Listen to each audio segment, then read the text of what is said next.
The harpies circle high above the sailor, confirming his suspicions. Argonus carries something that the dogs of Zeus desire. The name of this woman, or where she was returning from, will never be known.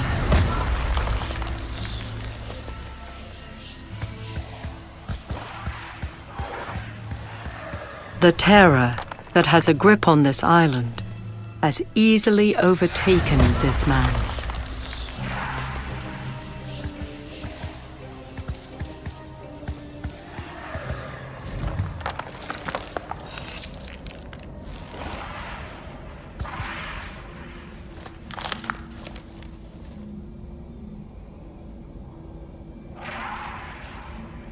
The note reads, Celeus, the beast upon the hill must once again be appeased. Its appetite for riches is becoming insatiable. It is signed, Tallius.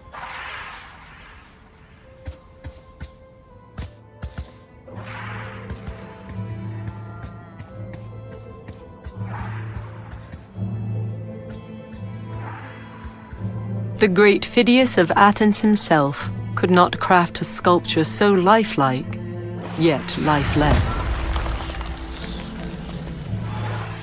This boy was caught off guard and had little time to discern friend from foe.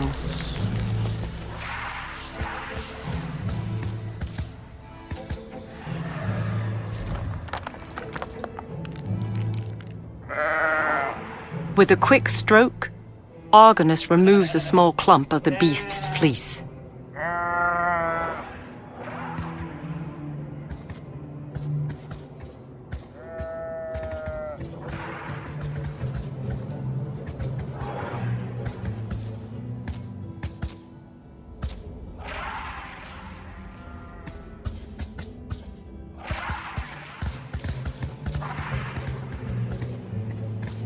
Book 3, Forges and Fire. Neither man nor woman is granted mercy from the scourge that stalks this isle.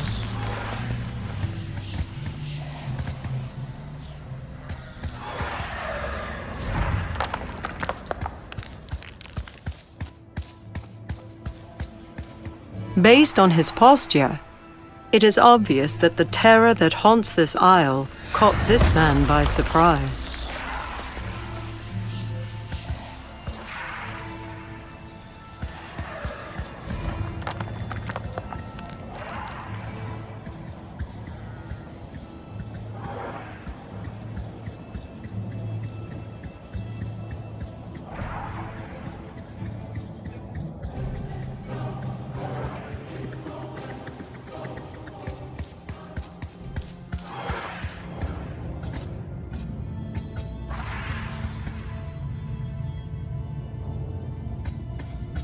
The visage of Hephaestus, god of the forge, has been painstakingly carved into marbled stone.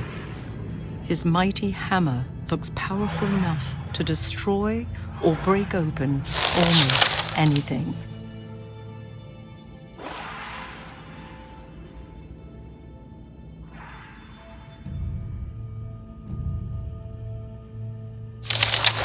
Not once, either within dream or vision, did this sailor of broad seas and salted winds foresee such a thing.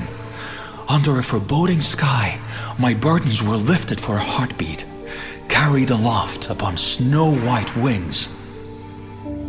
Though his form I had never before beheld, nor was the beast yet ascribed to legend, a name entered my mind. Whether granted by god or goddess, I know not. Only a name, Pegasus. But should I find such soundless words curious? No, for this isle does not keep its secrets close, but displays them in such a fashion to make my forebears weep with envy. Upon these white sands, and beneath its dark shadows, wonders both fair and foul are commonplace, each fighting to fetter my heart with chains of great hope or utter despair. Shall either exult in triumph? This I cannot say. For while I soar above great clouds on one glorious winged stallion, there are a score of dead men below, pulling at my soul, crying out for vengeance.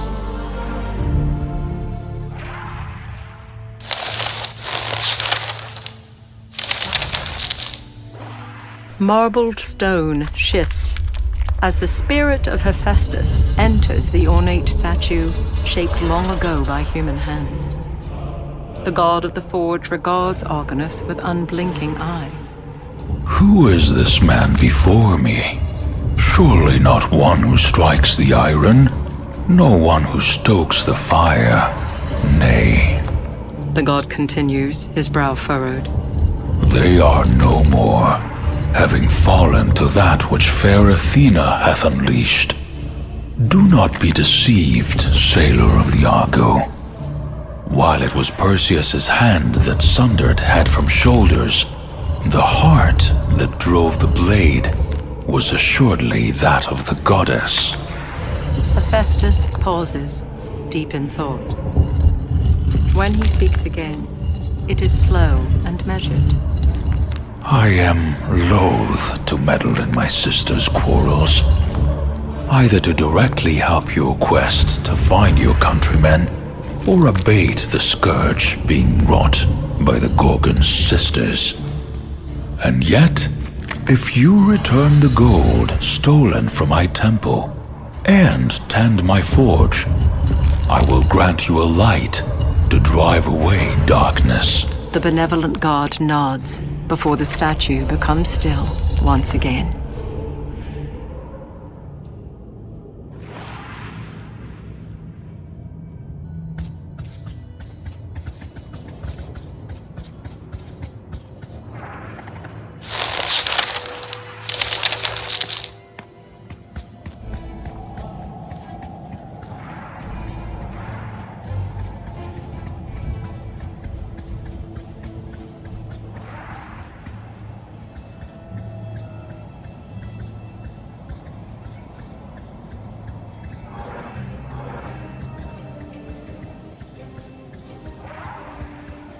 Well skilled to attack a charging foe, Nauplius now stands frozen in time, never again to bear long arrows. This stone visage is of Pelles, warder of Thespia, who surpassed all men in naval skill, be it on high seas or curving shores. While this remnant has succumbed to wind and rain, it is unclear where the remainder of this massive statue resides.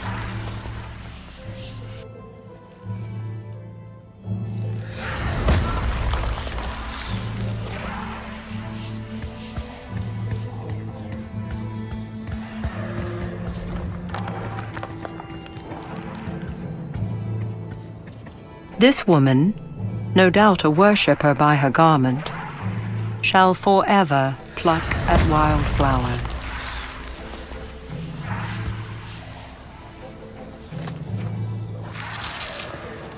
Argonus adds the golden apples he is carrying to the basket.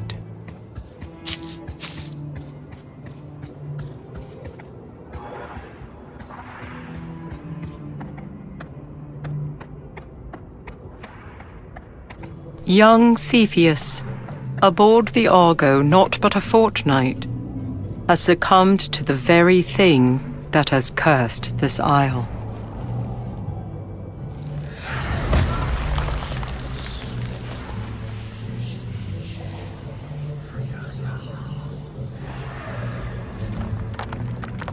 A notch in the doorframe can be seen behind this large stone statue, but cannot be reached without first moving the impediment.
During his adventures, Argonus has beheld many a fabled beast.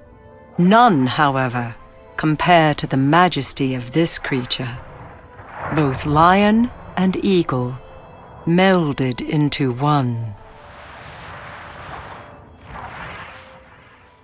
Argonus approaches the griffin cautiously, glancing anxiously toward the skies before setting the gold-laden basket upon the sod.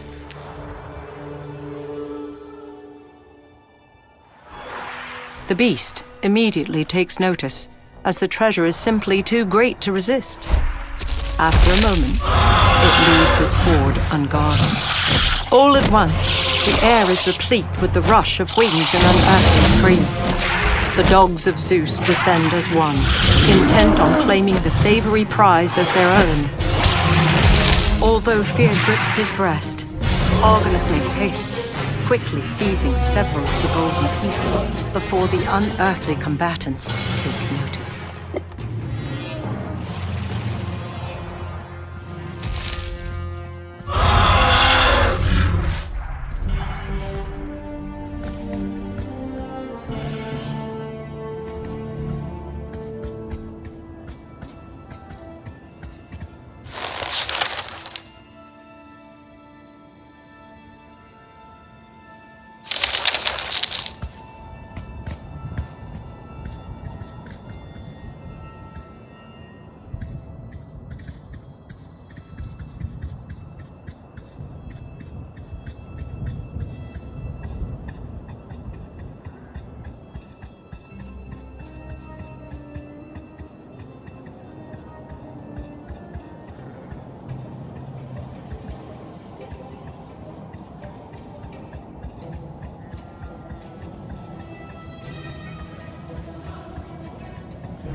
Like a hunter returning with prized spoils, Argonus holds the golden artifacts high, and the statue of Hephaestus stirs.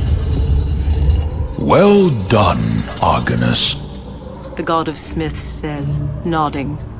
While I will not interfere with that which has been set into motion, mighty Hephaestus can instruct, can he not? The god motions to the forge. 4 things are paramount, Argonaut. Coal for the fire, air to stoke, metal to shape, and a tool to shape it.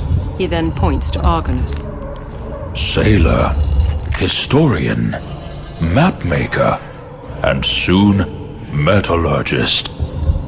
Surely your father Argus would approve. And with that, Hephaestus looks away and moves no more.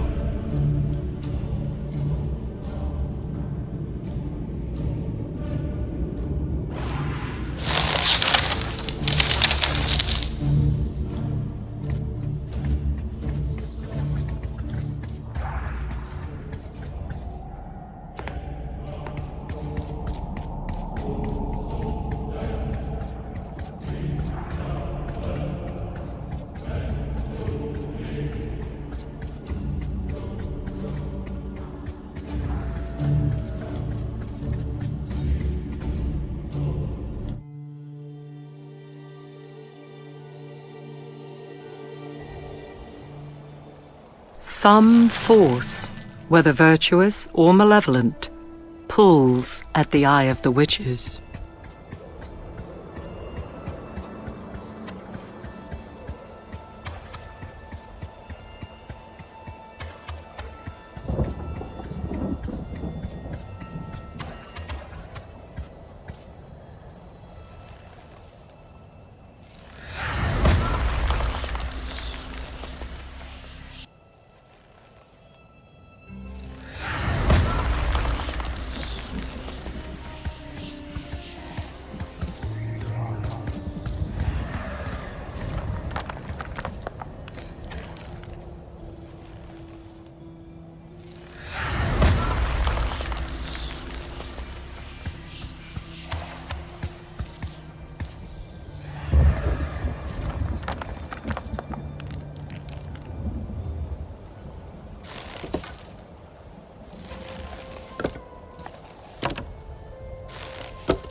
Argonus sets shovel to dirt, again and again, until the planks are completely covered.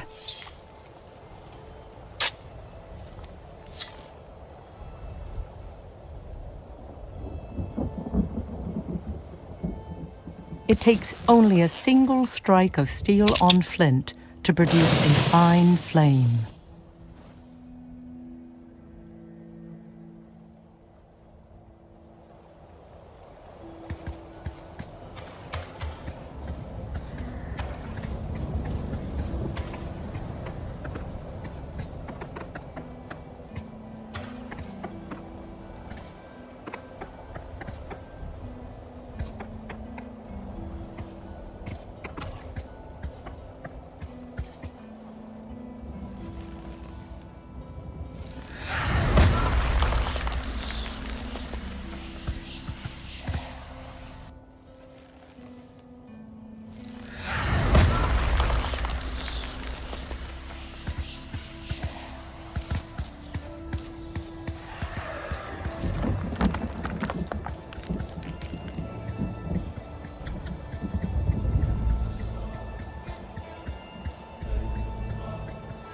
Under the watchful eye of the Cyclops, Argonus frees the soul of his friend, hoping the beast understands the sailor's intent.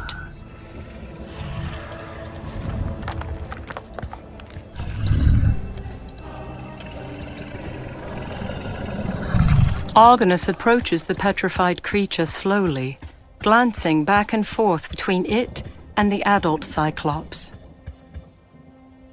When Argonus reaches the stone creature, he realizes that the adult not only witnessed him freeing the soul of the Argonaut, but must have grasped what could be done for his child.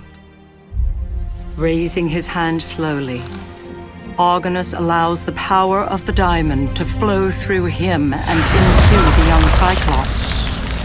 The adult begins to wail as the stone breaks, falling to the earth just as the soul of the beast rises and dissipates. His mission of mercy complete, Argonus turns toward the huge beast, his head low.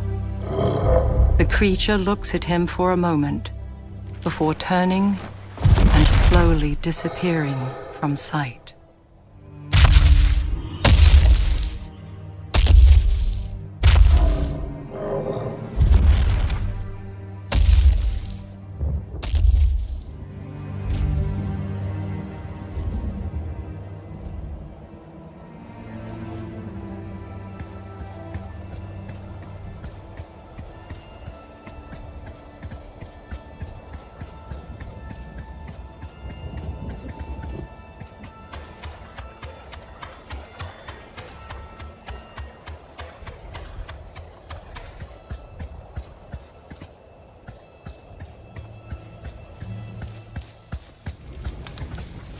Cautiously, Argonus approaches the distraught Grey-Eye, their one eye held out before him, an olive branch extended. Before he can utter a single word, the orb is lifted from his palm, and moments later, gently comes to rest in old, gnarled hands. The sailor braces for retribution, but none appears. The seeresses merely sit in silence. Finally, the first speaks, her voice low and raspy. This we have not foreseen. The second follows. Stolen yet returned. The third continues. A quandary set before us. A wayward sailor? Athena's puppet? No, he is more than that. The witches become quiet once again, staring into a fire that they cannot see, pondering the fate of an uncommon thief.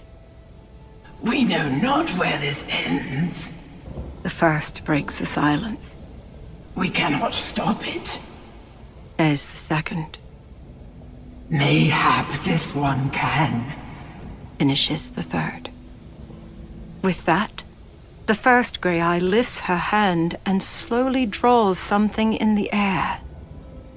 The world around Argonus wavers, and he becomes a captive audience to words once spoken between goddess and mortal man. Come, my lovely Medusa. Lay with me again. Oh, please, great Poseidon, I cannot. I am sworn in service to Athena. Oh, no. No! Poseidon, you dare defile what is mine? And here, in my sacred temple? Mind thy tongue, Athena. Yes, the Lord of the Seas dares. But what of it? Nothing you can do can bring me to harm. Perhaps that is true. But the same cannot be said of this woman. My goddess, please. Forgive me.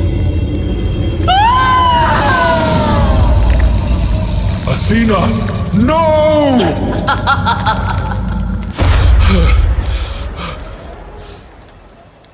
As the words fade from his ears, Argonus searches for the witches in vain, wondering how a simple sailor can bear witness to such past events.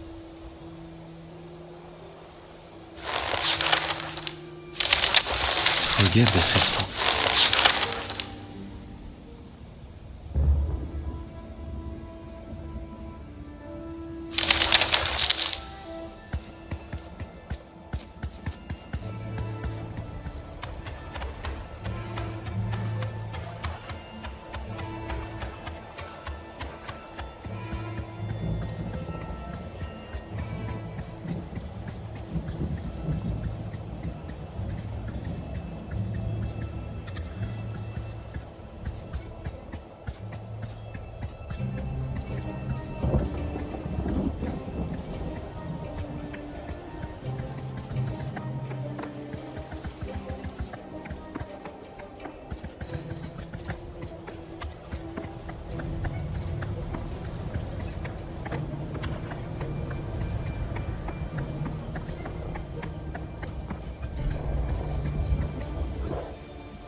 The great white horse recognizes Argonus, and within moments, carries the sailor of the Argo over the gorge and into the grey skies above.